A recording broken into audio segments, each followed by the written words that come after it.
reaching out to the fallen, sharing the pain and suffering, standing with those in tears of despair, listening to heart-rending cries, providing solutions to daunting challenges. Gametta, for the people, by the people.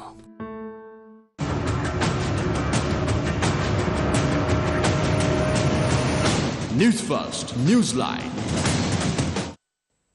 We're nearing the end of the year 2022, and everybody would agree that Sri Lankans have had a very, very tough year as far as the economic crisis goes, coming back from the COVID-19 pandemic and the Easter Sunday attacks, the carnage that ensued the country during the previous years. However, the year 2022 has by far been the worst. Some might even argue that this is the worst year in the history of Sri Lanka, with the amount of suffering that the people are going through. But Sri Lanka now, in its current predicament, is looking at the international community for assistance for wrongs committed by successive governments. Some even say the people also grew complacent. Well, to discuss these matters and more, we've got with us today a lecturer in international relations and a defense analyst. He's none other than Nilanthan Niruthan. A very good evening, Nilanthan, and welcome to the show. Good evening, and thank you for having me. Thank you very much, Nilanthan. Getting it right into the point, now, China is one of the major creditors of Sri Lanka, one among a few, the others being India and Japan. Together, those three countries are the biggest bilateral creditors that Sri Lanka has. Now, as far as public knowledge goes, all other private creditors are on board with discussions, holding discussions with Sri Lanka on debt restructuring, maybe even getting a haircut. Japan even volunteered to host the creditors conference. India has always been assisting us, especially during the course of this year. We got a credit line for about $2 billion US dollars. We've got further assistance also from India, and I believe even now some of the energy requirements to Sri Lanka are being supplied under certain elements of this Indian credit line that was given to Sri Lanka. However, notably, China, that has been lending money to us quite generously, especially during the past few years. During the presidency of Mahinda Rajapaksa, there were talks of a Chinese debt trap. I believe it was the United States that referred to it in such a way. However, China does not seem too keen on the discussions because they were too busy holding their conference, the conference of the Community Party in China. Of course, their domestic matters come first. But Nilanthan, what's your analysis on the situation? Why is this happening to Sri Lanka? Is this something normal? Are we being penalized for something? So I would say there are 3 to 4 big reasons here, right? So let's just look at them individually.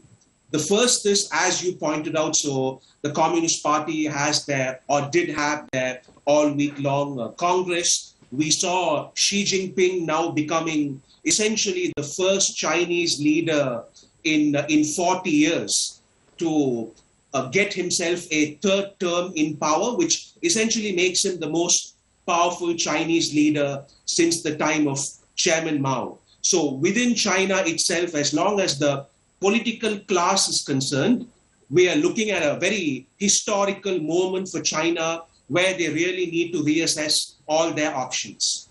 The second is that on the issue of debt restructuring itself, because you brought up an interesting point, which is when everyone else is on board, why is China not?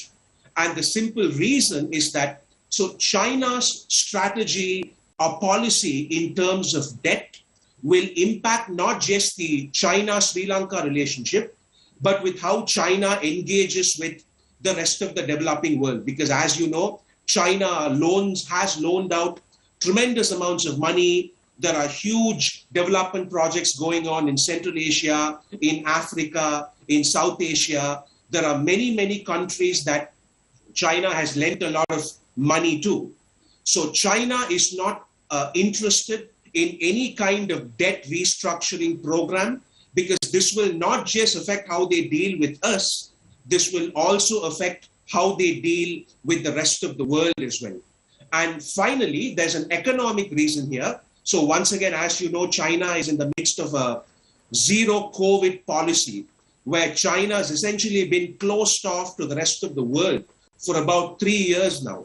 And it's really damaging the Chinese economy. You don't have tourists coming in. So China in general needs to take up a very hawkish, conservative position when it comes to economics. And of course, the final reason is that perhaps they're not too happy with what they've gotten from us, despite the last 15 to 20 years of friendship. I mean, if you listen to what many of the Chinese experts themselves say in the kind of local Chinese think tanks, many of them simply feel that investing in Sri Lanka and moving the relationship forward will simply not be fruitful because they never end up getting what they want from us.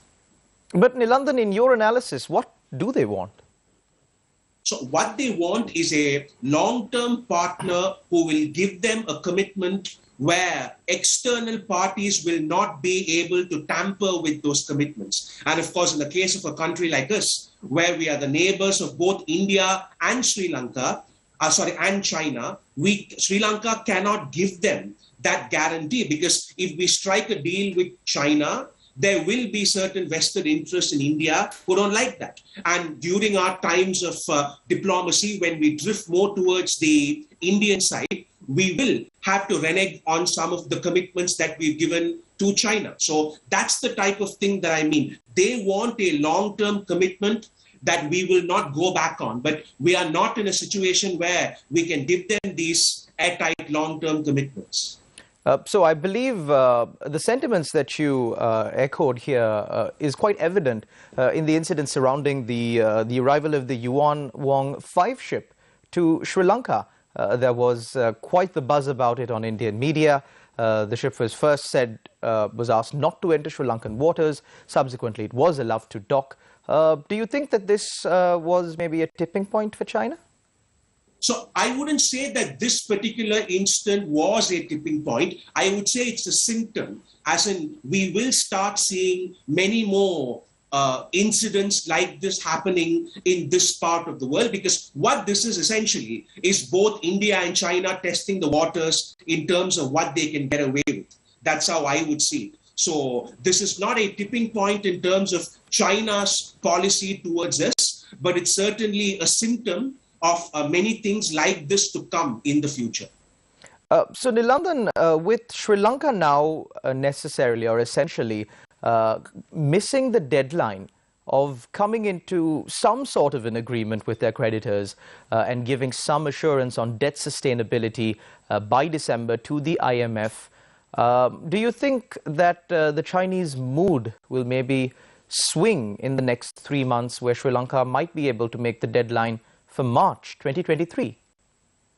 So that's a good question. And once again, unfortunately, that question would depend on how Xi Jinping consolidates his power in the next 2 to 3 months. Because as I was saying, so China right now is going through a phase where they will have to look internally, completely internally for a while now, as Xi Jinping kind of creates an identity for himself as an unprecedented leader, because we're looking at unprecedented times in Chinese politics. So what China's position will be regarding a small country like us, because if it was the United States or China, or Russia, we can guess what the Chinese position would be. But with a small country like us, when there's such a huge kind of power instability going on now, it would all completely depend on how the individual called Xi Jinping handles things. So you were speaking about long-term commitments. Now, the political system here in Sri Lanka, like you said, it's quite unstable. We have an unelected president. We have a parliament that has lost their mandate. We have, with the change, of course, in the constitution, certain commissions, including the Elections Commission, may change. The members may change. So there is uncertainty there as well. Do you think that maybe putting this to bed by having an election and having a government with a mandate would aid in Sri Lanka's benefit? I mean, so ultimately, my area of expertise is geopolitics rather than politics. So my guess, I can give you a guess, my guess would be that it doesn't really make much of a difference regarding our international commitments and how the world sees us. So internally, in terms of winning the trust of the people and all that, as you say, that we might have to put certain things to rest, but they will be things that determine internal politics. Externally, I think everybody engaging with us will have their own sort of agenda in mind. Our local elections, I don't think, will play a huge role in how they deal with us. So, Nilanthan, speaking of external parties engaging with Sri Lanka, with all the other major creditors engaging with Sri Lanka around debt restructuring talks, and China being one of the large creditors of Sri Lanka who are not quite yet at the table with Sri Lanka, although we have got assurances in the past that they are fully supportive of Sri Lanka's plans to create debt sustainability in the country. Do you think the fact that all other creditors are at the table with Sri Lanka would maybe persuade China to take a different stance? I don't think, I personally don't think so, because once again, we are too small for them to kind of backtrack on their positions. If we were in a more commanding position of power, or if we had something to offer China in return for debt restructuring, that would be far more persuasive. But our problem right now is that we have no leverage. We are essentially in a position where we are dependent on the generosity of our neighbors. And if they choose to not be generous with us, there's nothing really that we can do to bargain them away from their position. That's kind of our major problem at the moment. There's no leverage. What about the port city and Sri Lanka being part of the Chinese Belt and Road Initiative, Sri Lanka being a key sector, a key location in this entire plan? I believe $1 trillion plan. Yeah, so traditionally that has been the leverage. Traditionally, China has been deeply involved here because of the geopolitical factors that you mentioned. They were hoping that we could be a part of the string of pearls. They hoped that we could be a part of kind of exerting a Chinese presence internationally and all that. But with Prime Minister Modi coming to power in India, and with India itself going through a paradigm shift in how it engages with the world, China has realized that this is not going to be viable. China has realized that using Sri Lanka as a geopolitical tool is only going to be useful as long as Sri Lanka does not have to cross India. And that if China pressures us to side with them over India, China now knows that it's not going to work out in their favor. So while it's true that we are still a very important part, a dot on the world map for geopolitical reasons, China knows that they cannot bypass India to get us. They used to think that they could just bypass India and become Sri Lanka's #1 ally, which is why they gave us so much. But they've realized right now that that can no longer be the case. So, Nilanthan, is it your reading that China will never agree to maybe take a haircut or sit with us for debt restructuring talks? If it does happen, it would be because of something that we had no control over. So it might still happen because of Chinese generosity, or once again because of the internal political factors in China. The chances are slim, but it might happen. But my point is that even if it does happen, it won't be because of us, because there's nothing that we can do to change that situation. So it all depends on what the international community, or in this case, China, feels about us. And the turbulence inside the Chinese Communist Party, yes.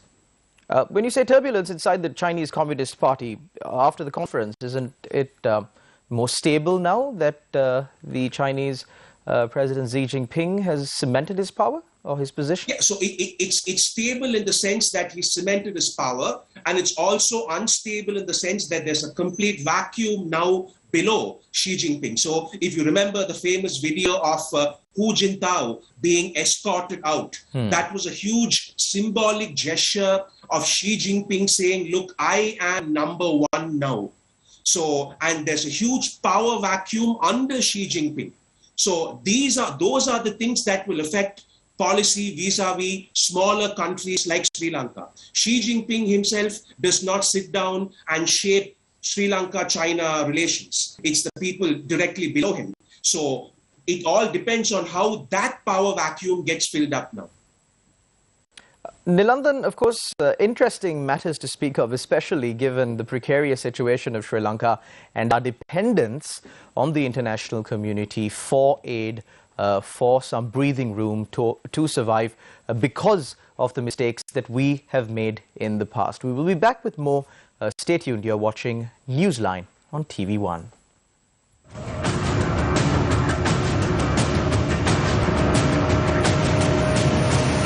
Newsfirst, Newsline. Newsfirst headlines. Main sponsor. Anko ege araksita itigini petti. Surya gini petti. Sri Lanka detects the first case of monkeypox. Health sector urges public to exercise caution. Sri Lanka meets creditors again to restructure debt. අපි සියලුම ණය හිමියන්ට සමානව ඒ වගේම විනිවිදභාවයකින් කටයුතු කරන්න එකගතාවය පළ කරලා තියෙනවා. China legs down Colombo in securing $2.9 billion IMF loan in December. Government attempts to slash Samudi benefits. Unions warn against the decision. Australia's World Cup future lies in England and Sri Lanka's hands. Newsfirst headlines. Main sponsor. Anko ege araksita itigini petti. Surya gini petti. Lovatama eliya denna dilena Surya. Amataka wennema nathi namage Surya. Bohotin dalvena gini kura Surya. Kavadat namagat gini petti Surya. Kavadat namagat gini petti Surya. Kavadat kotanat samage vishwase dinagat. Anko ege araksita iti gini petti. Surya gini petti. 25% for 2 months, 25.5% for 4 months. Valuable FD.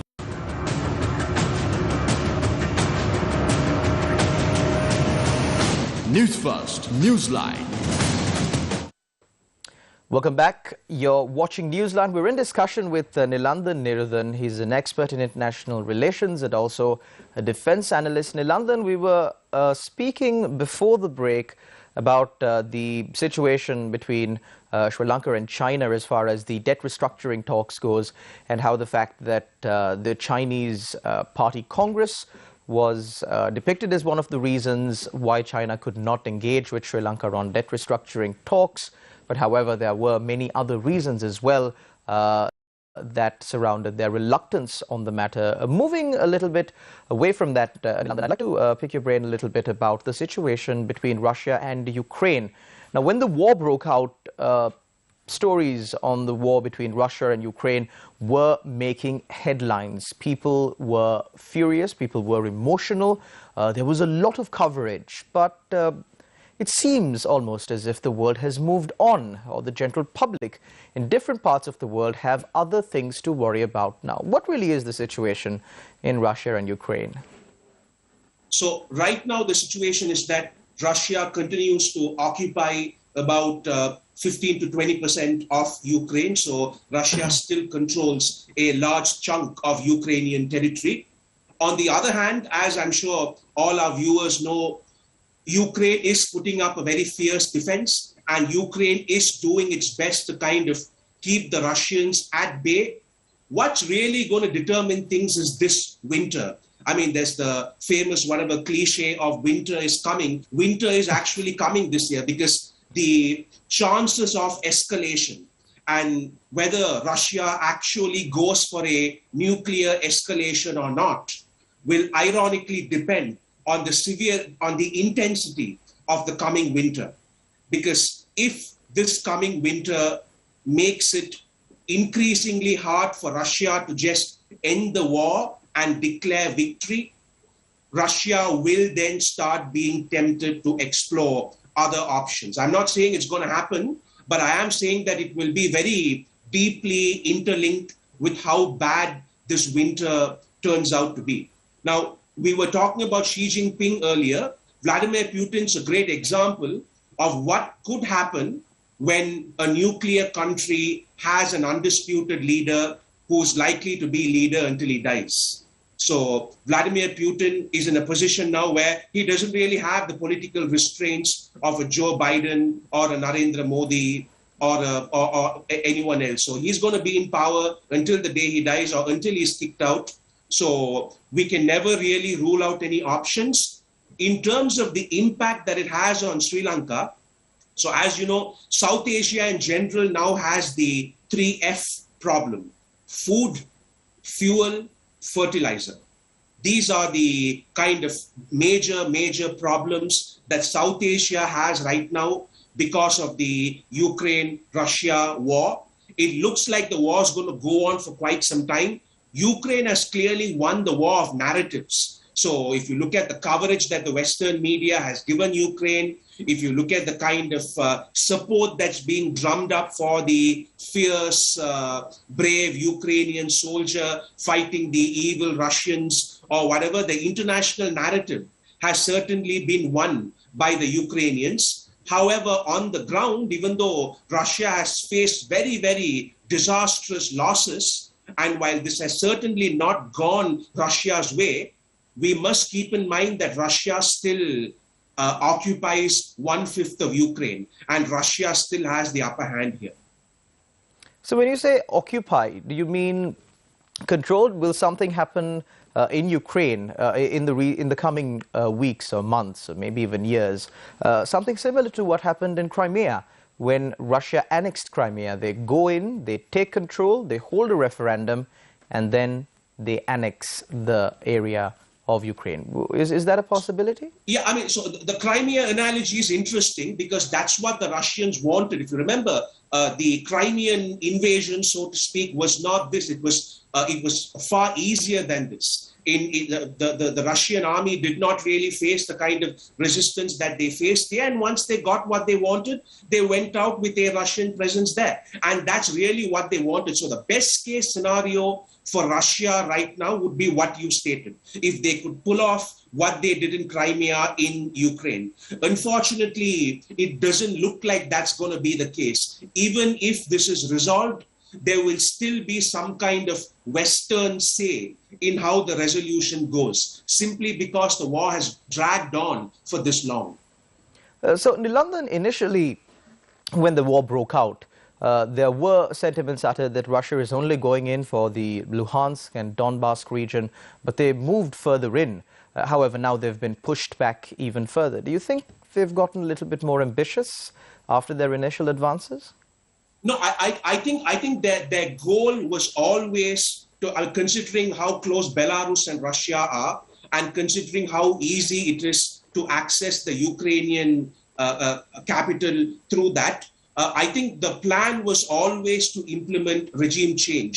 Because if you look at Russian war propaganda, even though to the outside world it was all about the Donbass region, if you looked at what the Russian government was telling the Russian people, it was, oh, Ukraine is being controlled by these drug addicts and liberal homosexuals, people working for the Jewish cabals, whatever, they're turning your kids into drug addicts and homosexuals and all that. That was really the war pitch that was given by Russia to the vast majority of the Russian people, that the people in power in Ukraine are degenerates, that they are moral degenerates, and that they need to be removed. So I would say that regime change was their plan from the get-go. So now that they couldn't achieve that, you think nuclear war is a possibility? It certainly is. If you'd asked me this question about 6 months ago, I would have said no way. I would have said 0% chance. I don't care what the media says. There's no way Russia will nuclearize. But when we look at how the things have gone, and when we look at how the international perception of the Russia-Ukraine war has been shaped by the West to make Russia look like the bad guy, Russia has no choice right now but to end it as soon as possible. And like I said, it all depends on the severity of the winter this year. So, Nilanthan, just to make matters clear, if the winter is more severe it's more likely that Russian supplies will be less, Russian soldiers will be more isolated. So the more severe the winter, the more it pushes Russia to seek other alternatives.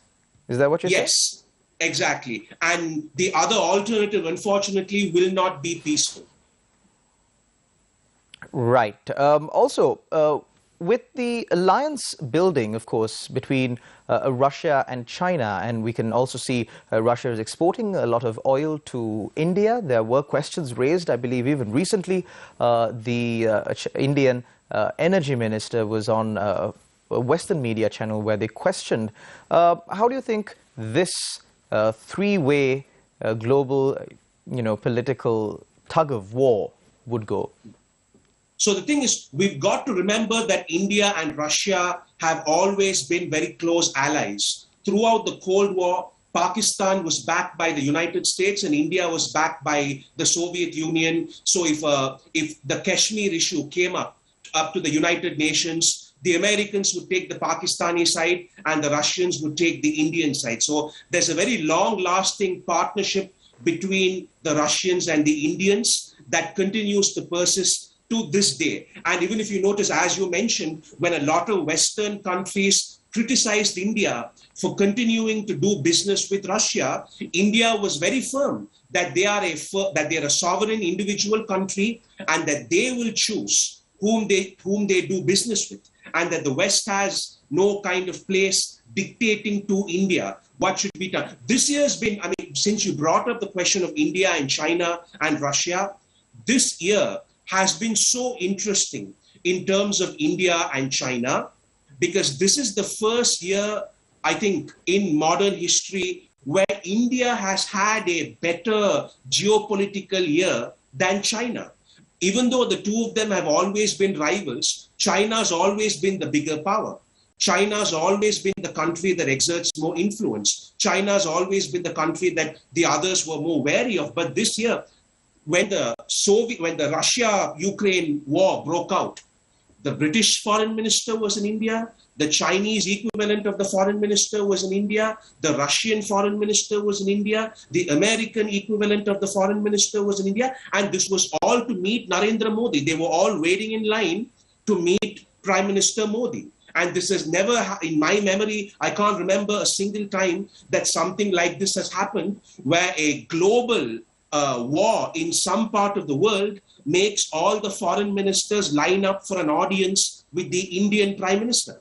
And meanwhile, China's going through a disastrous economic situation with zero COVID and all that. So finally, in the trio that you asked with China and Russia, look, I agree that the two of them are friends at the moment, but they will always be historical rivals. Let's not forget that.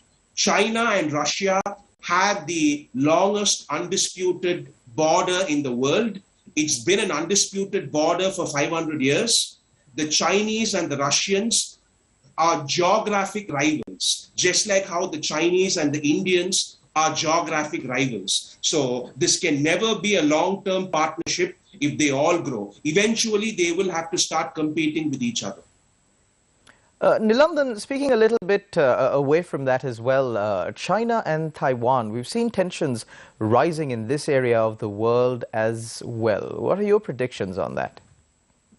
So once again, if you had asked me this question 6 months ago, I would have probably said no chance, but who knows where the world is heading right now, right? So the thing is, with Joe Biden as the American president at the moment, the chances of a direct clash between the Americans and the Chinese is not very likely.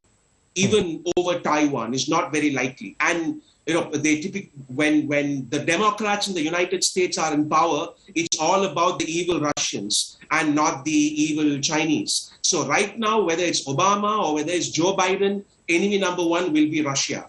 So even if something goes down in Taiwan, I don't see them. Of course, there will be a lot of pressure to militarize, but I personally don't see the Americans or any other country directly militarily intervening. But if there's another US president who comes out, today marks the 2-year anniversary that Joe Biden won the election, right? Today's November the 4th. So the midterm elections are coming up. Who knows how American policy will change? If there's a midterm sweep in favor of the Republicans, then they might have to reassess many of their policies.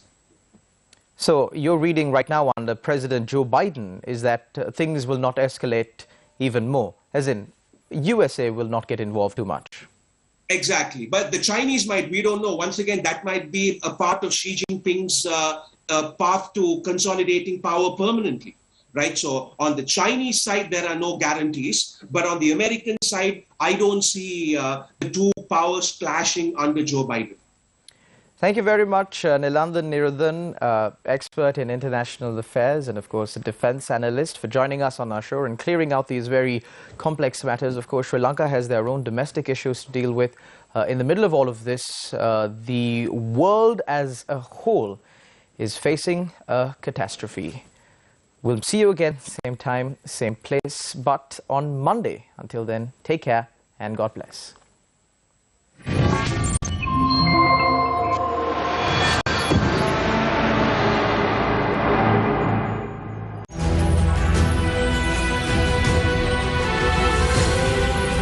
TV1.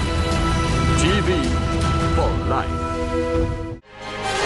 Newsfirst. Main sponsor. 25% for 2 months, 25.5% for 4 months. Valuable FD. Anka eke araksita itigini petti. Surya gini petti.